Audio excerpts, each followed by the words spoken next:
All right, welcome back. Week 3 of kitchen goals. This time around, Sounders goalkeeper and superfan Stefan Frei is cooking up a tailgate dish we might have saved for week 5. You'll see what I'm talking about here, but who's going to argue with Chef Steph?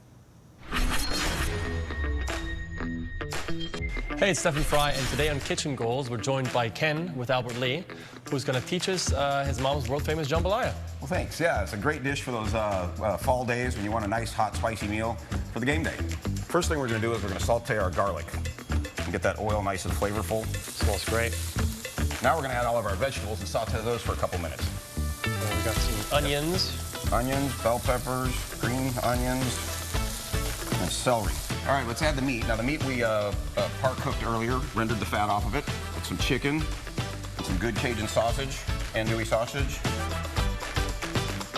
And next we add all of our sauces. We've got some stewed tomatoes, some tomato sauce.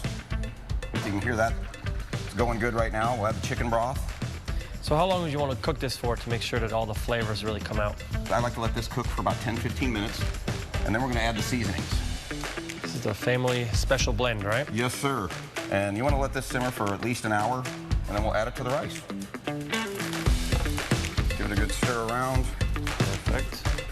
And we'll throw it in the oven for half an hour to 45 minutes. Check it, see if the rice is done. Let's check this out. All right, it's been about 30 minutes. Oh, I'm excited for this.